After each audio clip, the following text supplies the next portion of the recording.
so, I mean, let's just, I think, dive right into it. As the mayor of one of the largest cities in the world, you undoubtedly, have a myriad of challenges and crises at any given moment that you're having to juggle. And by becoming the chair of C40 Cities, you've kind of put a stake in the ground and put a spotlight on climate.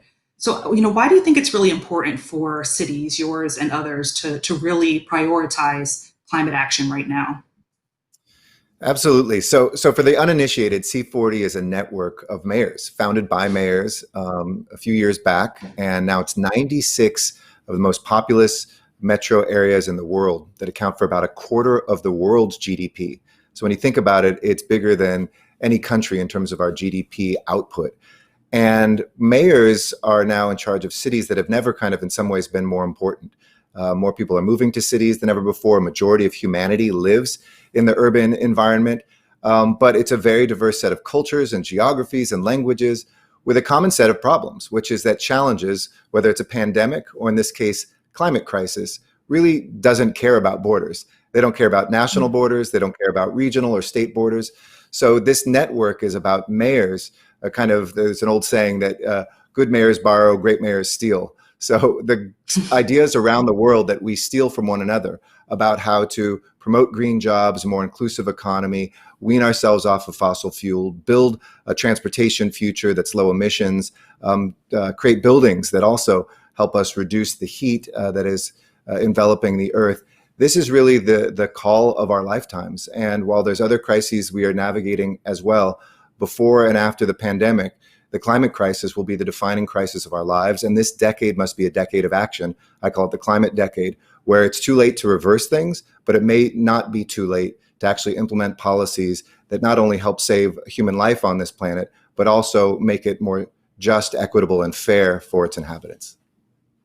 I mean, and talking about some of those policies in your tenure so far as chair of C40, you've really championed this idea of this global Green New Deal, where you're putting climate at the center of all decisions that cities are making.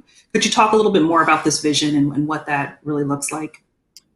Yeah, I think, most human beings have, at least before the pandemic, had two main sources of stress. One is if you talk to a young person, they wonder, will the Earth still be around as we know it? Obviously, the Earth will survive, but will human life sustain as we know it? Second, if it does, where will I fit into the future economy? Everything is changing so rapidly. Automation, elimination of jobs, industries that are dying out that we thought would be with us forever. And so the Global Green New Deal is really about combining these two things, which is saying we have to solve one with the other. In fact, you can't solve one without the other. That if we just save the planet, but the disruption that could be caused by mass migration because of global warming, for instance, somehow gets mitigated. We save cities from being flooded and other extreme weather events. That doesn't mean that the social fabric will be strong. If the poor are still very poor in cities and the most successful cities still, look in Los Angeles, we have one of the largest homeless populations in America, even though we have one of the strongest economies. And in other parts of the world, it's not just within cities, it's between countries still. And so if we don't have a just economy, the social fabric will tear apart as well, whether that's based on racial prejudice and racism that's historic, whether it's based on economic discrimination and caste systems, whether it's looking at the way that the economy is putting more and more wealth in the hands of fewer and fewer people. We really see an opportunity to bring these together because the big mega industries of tomorrow are green industries. And so either you're a city that will be planning for that and reap the benefits of it for your city and your people, or you'll be left behind. And sooner or later, you'll have to do this, but don't be late to the party is our message. Join together with a network of cities that can push national governments in some cases that are very slow to act and take, humanity's needs into our hands directly. And you started to touch on this a little bit in thinking about your work in Los Angeles. What are some of the, specific ways that you've enacted some of this climate action in Los Angeles? So the main three things that are driving global warming are transportation, buildings, and of course our electricity generation, energy. And so we have looked very aggressively at all three, whether it's looking at getting away from fossil fuels for the generation of our electricity. We'll be completely off of coal soon. And I move forward with closing down huge natural gas electricity plants, replacing them with solar. We have the biggest solar generation and storage facility in the country that is going to be built eland. It's actually cheaper than a new gas plant would be. So this is good economically, enough to power enough electricity for about 1 million people just in the desert above Los Angeles. So first is converting our energy sources. Second is transportation. We're going to move all of our buses to electric buses. We're buying many of them. We already have the largest electric bus purchases in the country for our metro system, which is Los Angeles County. But whether it's looking at electric vehicles, now a majority of the purchases we make for our city vehicles are electric as well. But it's reducing those emissions, and LA knows a lot. This isn't just good for global warming, it's also good for the air that we breathe and reducing smog, asthma, cancer. And then third, it's looking at the ways that we can make sure that buildings, which are really the biggest emitters of all, can become much greener. It's going in there, creating jobs where people could go into homes and inspect people's homes and help them save money and also save the planet, as well as the big commercial buildings, and looking at ways we can make those electric run and clean electricity from the first point. So those are three of the things, but we have a huge agenda. We have our own Green New Deal here in Los Angeles, and it looks at everything from shade. For instance, shade is an equity issue. If you look at Black and brown communities in my city, they're the ones that are in the hottest areas of town with the fewest trees. And when you're waiting for a bus, if you're a senior or a student, that becomes something that when you get home, that student doesn't want to do homework. So you have to think about this environment, not just as the planet, but about the people on the planet and the way this affects our lives in terms of equity as well. And look at that by neighborhood, look at that by race, look at that by income. And so we're trying to apply that lens of an inclusive Green New Deal as well, really driven by the people for the people. That sounds great. And I mean, I guess I'm thinking about C40, and as you mentioned, you're working with 96 different cities around the world. And, you mentioned things like electric vehicles and having the largest fleet in America. But of course, in, many cities, this is something in other parts of the world that we've seen that they've sort of implemented these electric vehicles. And so I'm curious through C40, sort of what inspiration you've drawn from other cities, and what are some examples you can share of ways that other cities are sort of leading the charge on climate action? Being a mayor is a humbling exercise always. Somebody joked when I think there was a national candidate that was, somebody talked to at the grocery store and had some words with. We said, oh, that's our typical trip to the grocery store. When we get to go get milk for our spouses, we probably have 5 conversations about, the potholes on the streets, the racial justice work we have to do, what's happening with our economy. But in particular right now, I think that mayors are facing, this triple threat of COVID, of the economic dislocation, and then ongoing social fissures, most notably here in this country, but around the world, around racial justice. But I'm so proud that mayors are kind of tying a lot of these things together. And it's humbling to be mayor, because when you think you're doing the best, there's some mayor who's doing even better. So for instance, with electric buses, Shenzhen, China converted the entire fleet. So we're talking about hundreds of buses now here. They have over 10,000 already done, checked off. They're the first big city in the world to do that. When I think in Africa, mayor of Freetown, and she is looking at ways that you can mitigate the flooding that's coming from the extreme weather. She said, maybe we'll get to buildings and energy later. Right now, I've got to literally save people's lives from the flooding that's happening each year. Or when you look in a town like Medellin in Colombia, where you have an incredible mayor who's looking at ways right now to expand bicycles and public transportation. You really see that whenever you travel the world and we're able to take the C40 network together, you always learn something in another city that informs what you can do as well. And during this COVID-19 pandemic, I think a lot of us are trying things we've never tried before. Just let everybody take over streets and put tables out there because it's safer for restaurants. But all of a sudden, you're more closely connected. Close down streets to cars and let people walk on the streets. First, so they don't contract COVID-19, but maybe after COVID-19, people say, maybe we don't need cars on as many streets as we do. So I think there's a lot of disruption that's happening, and some positive silver linings out of this pandemic is people are saying, I don't want to return back to the way things were. If that means pollution, traffic, if that means a warming earth, let's try things differently. And this showed us that we can do things collectively in a country and in a world right now. Mm-hmm. And I want to talk more about sort of how the coronavirus and this pandemic has affected your work at C40 and just climate action in general. But before we get into that, I know our community is really eager to ask some questions of their own. So let's see if we could take a couple of questions from the community. So we have a question here. In a recent interview, you said, this virus messes with your mind and messes with your instincts. That's not reassuring coming from someone who's tasked with taking decisions in the public interest. Can you elaborate? Sure. I mean that in a way that if we're aware of that, it can be reassuring because we know that sometimes it pushes us. At the beginning, I said, sometimes when it feels wrong is the right time to do things. For instance, when it felt too early to close things down, that was the right time to close things down and save millions of lives. At the same time, vice versa, this is a virus that exploits our weaknesses in terms of human nature. And we have to overcome that. So when I say that, it's to inspire us to know that, hey, when things are good, we think the virus is licked. Well, until there's, a until there's a pharmaceutical intervention or a vaccine, this virus is as dangerous today as it was on day one. So we can't be lazy. It exploits our laziness. It exploits when we say, hey, I'm going to assume people aren't infectious instead of like at the beginning of this when we assumed everybody was infectious. So we would keep our distance, wash our hands, make sure we're always wearing our masks. So I'm always making decisions based on the science and the medical advice. And I think it's very important for each one of us to recognize how we aren't kind of programmed to deal with a virus and a pandemic. And we've had to learn that, sometimes go against our basic instincts to have a collective instinct based in knowledge, based in science, based in medicine, to be able to save the lives that we have been able to do. And I think that's an important part of leadership, pointing out those hard truths and kind of retraining our brains sometimes to do things that might seem wrong, but that actually are the right moves.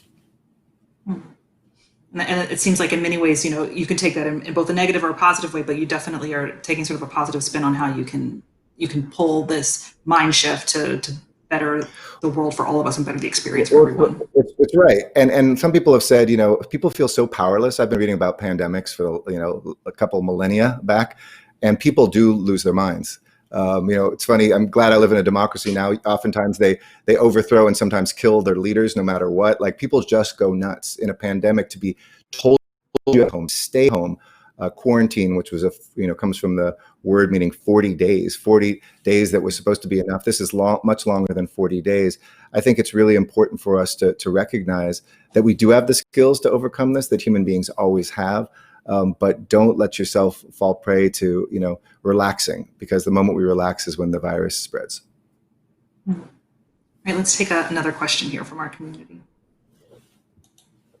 So Patrick asked, why is it so difficult to get a consistent message across to the public? Think wearing masks. Is it a messaging problem or a listening problem? I think that it was actually people exploited it and politicized masks. I mean, we were the first city in America to mandate masks, a big city in America to do that. I was waiting. I wanted to do it maybe a week or two even earlier, but I kept waiting for national leadership on this. I kept waiting for a level above us to say do it, because I knew that we couldn't just do it as a city. We have 88 cities in LA County, 5 counties in our region, a big state, and an even bigger country. And there weren't walls between us. But I finally took that plunge because the evidence was clear. But it's ironic now to see leaders who are saying, wear your mask in Texas and Florida and others, who really were anti-mask, because somehow people turned this into a red, blue, Democratic, Republican thing.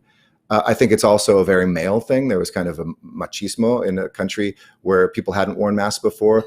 I said, real men wear masks. We still have a president who refuses to do that. Even the vice president now says, wear masks. Governors who are saying that's stupid are absolutely 100% with it. So I don't think that it was just a messaging one. You can message as clear as you want. You can point out all the studies. You can let people know that even if it would help 1%, we'll take any weapon, and it helps much more than that.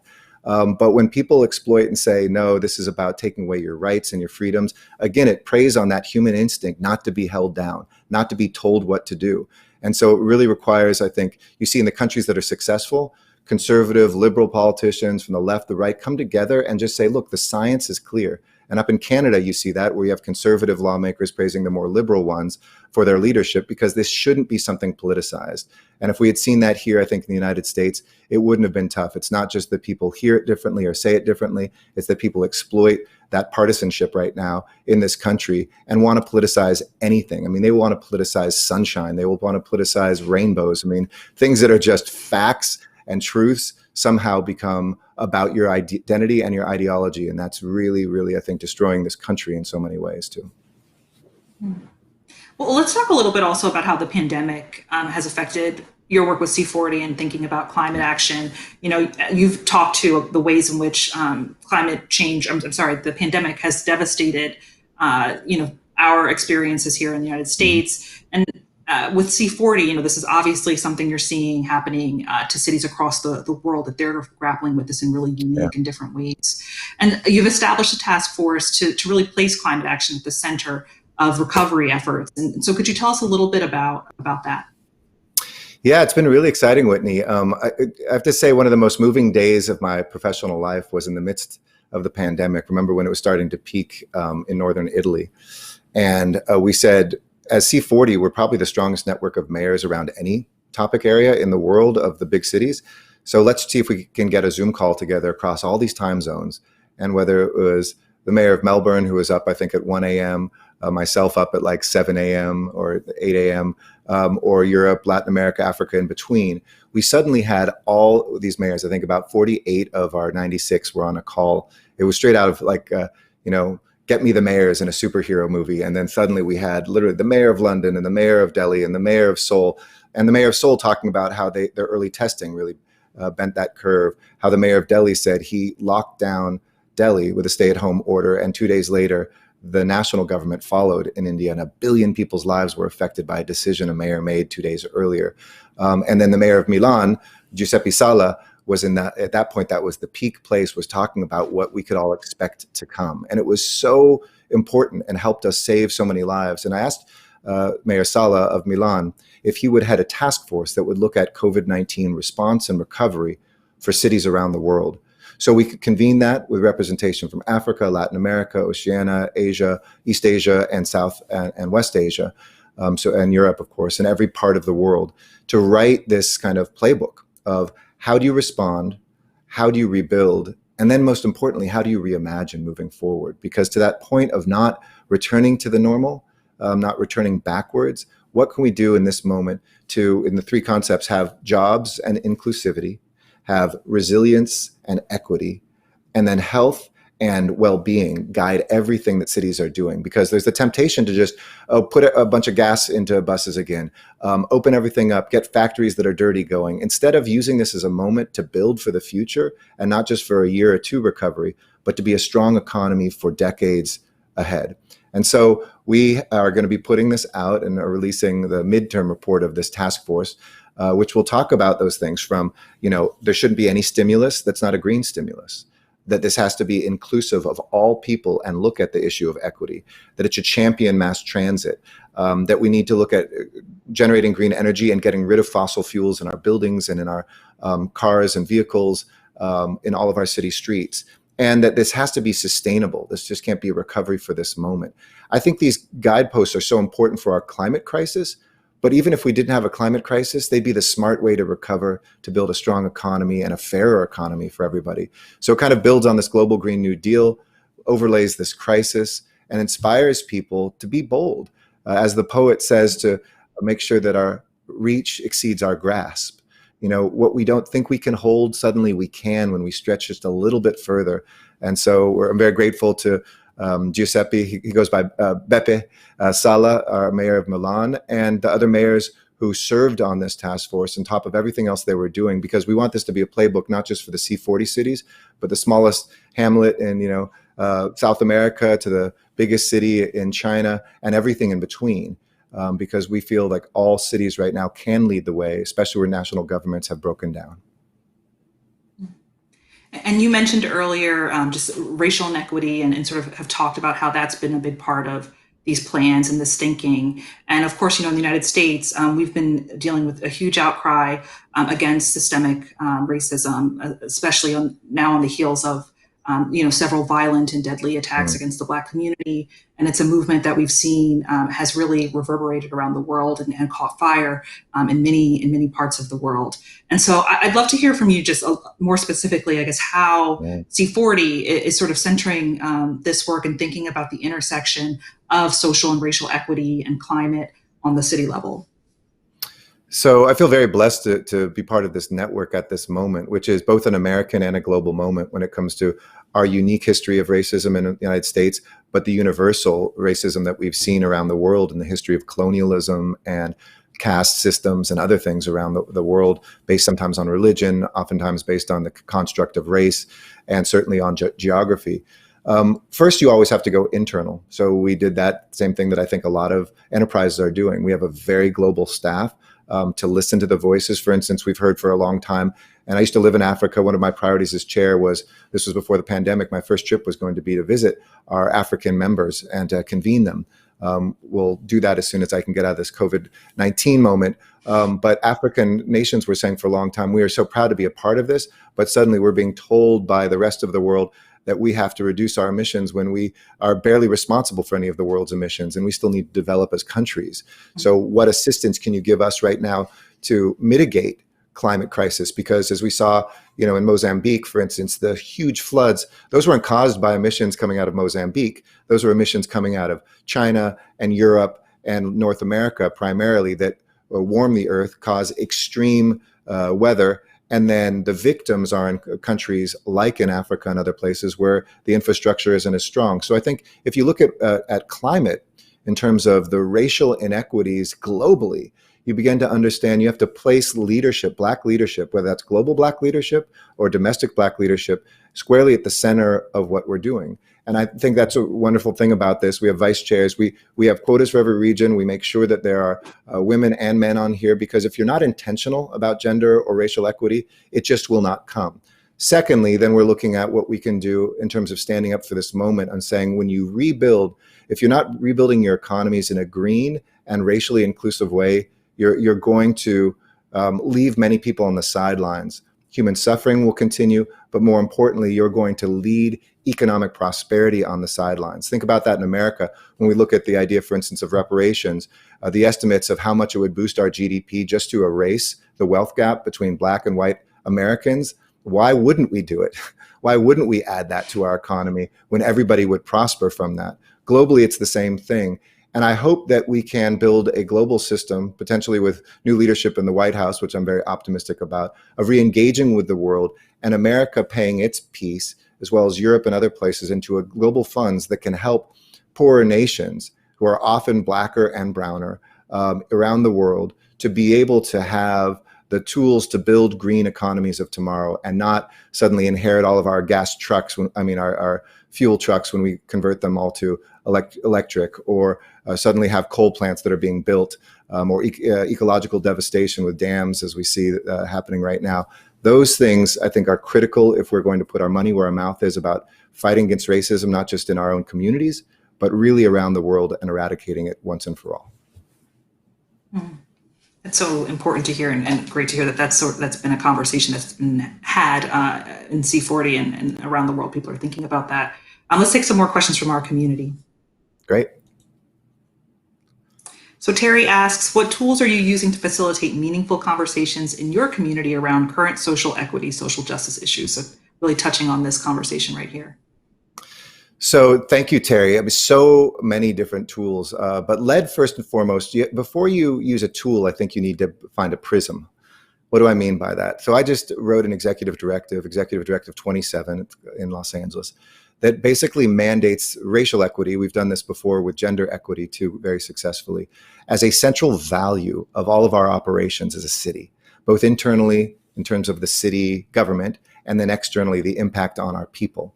So instead of, I think the first thing you have to do is desegregate social equity, social justice from its own column, where it's just the specialists, those of us who care a lot about this, or your equal opportunity offices, or your racial equity programs are done by a few. And you have to place the responsibility for these things on the shoulders of all leaders. So all 38 of my general managers, from the fire chief to the person who runs the airport and the port of Los Angeles, all now have to own racial equity, have a racial equity officer. They already have a gender equity officer. And then they have to develop plans on racial equity, on social justice in these areas. We facilitate these conversations by first helping people count. You have to measure, because if you don't measure, you can't manage. If you don't look for it, you won't see where wages are lower, where promotions have not happened, where hiring doesn't occur, where procurement has not happened with Black or women-owned or Latino-owned firms. These are important things to count. And then second, you have to manage it and hold people accountable. So every year when I come and go through 38 general managers reviews, I ask them, what are you doing? And what have you done on your plan on racial equity? And I hold them accountable. And if they aren't doing it, I'll find somebody else who will.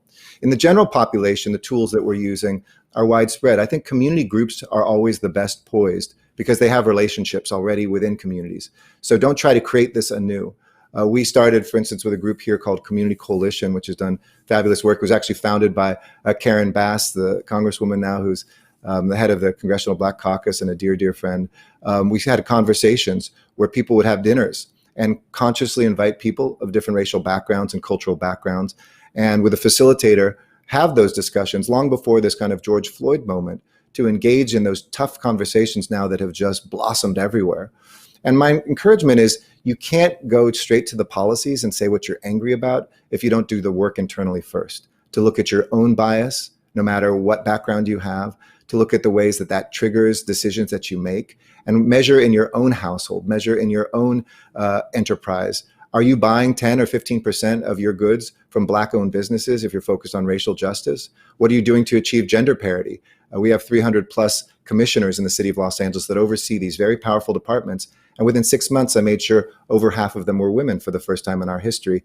And government's supposed to move slow, the private sector tells us. So I always tell the private sector, look at your board, make a change in the coming week or month or at least year to bring gender equity. It's not that tough to do. So I think those conversations start internally. Then you have to really measure and look. And then you have to hold accountable by making this, as I said, desegregated from just being something that specialists deal with to something that we all own wherever we are. And we're running out of time here, but I just have sort of one last question for you, which is, you focus so much on cities as a mayor and also as the chair of C40. You mentioned the election in the United States, and there's so much more that's needed from federal governments and from nations. And so, what do cities need from their governments, and how can individuals also take part in bringing about some of this change? I think we have to remind all governments, and there's a conversation I have with mayors around the world, but I'll just focus on my own country, that nations are not made up of their nation's capital telling the rest of the country what to do. Here in America, we have 19,000 local communities that are the nation. When Barack Obama was president, we would get calls from the White House all the time saying, we want to do something on policing and racial justice, or we want to do something on housing and economic opportunity.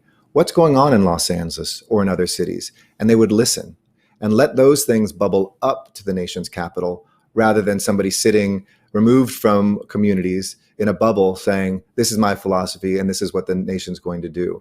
I think when it comes to climate change, for instance, I told people, even though we had President Trump threaten to withdraw from the Paris Climate Accords, which we haven't done yet, we can still stop that in this election because it doesn't happen until just after. We suddenly got on the phone and got over 150, now over 400 cities in America to pledge to do the Paris Climate Accords on our own, Democrats and Republicans. And I reminded people, even if Hillary Clinton had been president, we still would have had to do that work locally. So I think it's just reminding people that we live where we live. Local communities are really what we're connected to. It's where 90% of the change happens. Most of our budgets are spent. The things that affect our lives, from schools to the streets that we walk on and bike on and drive on, those are where we are in cities. And so if you change your city, you're changing the world. And if you demand that your city network with other cities to do it together like we do in C40, there is great hope and help for humanity. Well, all right. Well, if you change your city, you change the world. I think that's a great way to sort of leave this conversation. Thank you so much, Mayor Garcetti, for joining us today and for your thoughts on all of this. And we're looking forward to partnering with you for Countdown and having more conversations in the months ahead. Me too. Thanks so much, Whitney. Appreciate it.